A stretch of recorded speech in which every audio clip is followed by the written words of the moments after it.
বাচ্চা যখন খুব দুষ্টুমি করে বা খুব জেদ করে তখন অনেক ক্ষেত্রে আমরা রেগে গিয়ে তাকে আঘাত করে থাকি বা নানা রকমের নেতিবাচক কমেন্ট আমরা করে থাকি। অ্যাকচুয়ালি এই নেতিবাচক যে আমরা মন্তব্য বা তাকে ছোট করে কথা বলা, "তুমি পারবা না, তোমার দ্বারা কোনো কিছু হবে না" বা "তুমি খুব খারাপ।" এ ধরনের আচরণগুলা যখন আমরা কথাগুলা বলে থাকি, এই বাচ্চাগুলার হলো মানসিক বিকাশে এটা ভীষণভাবে নেতিবাচক প্রভাব পড়ে। বাচ্চার মধ্যে সেলফ এস্টিমটা কমে যায়।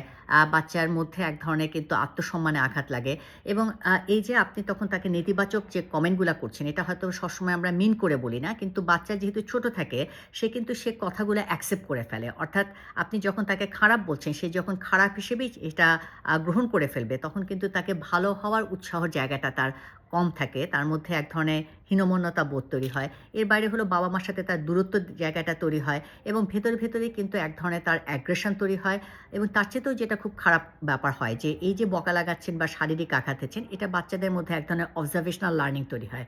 অর্থাৎ বাচ্চা কিন্তু বেসিক্যালি হলো দেখে শিখে এবং এক্ষেত্রে বাবা-মাই তাকে মেইন রোল মডেল হিসেবে কাজ করে। অর্থাৎ বাবা-মা যা আচরণ করে, সেই আচরণটাই কিন্তু সে নিজের মধ্যে অ্যাডপ্ট করতে চায়। কাজেই যখন আপনি রেগে গিয়ে রাগ করছেন বা নেতিবাচক কোনো কমেন্ট করছেন, সেও কিন্তু মনের অজান্তেই এই আচরণগুলা সে শিখে ফেলছে এবং তারও যখন রাগ হচ্ছে, সে সেম রিঅ্যাকশনটাই কিন্তু সে আপনার সাথে করছে। কাজেই এই ধরনের নেতিবাচক বা জেদটা যেটা কমানোর যেটা মূল যেটা আমাদের পদ্ধতি, সেটা হলো ওই সময় আমরা বাচ্চাকে যদি একদম কনস্ট্যান্টলি একদম ইগনোর করি, তার দিকে তাকাবেন না, তার নিয়ে কোনো কথা বলবেন না, একদম সম্পূর্ণভাবে তাকে উপেক্ষা করুন।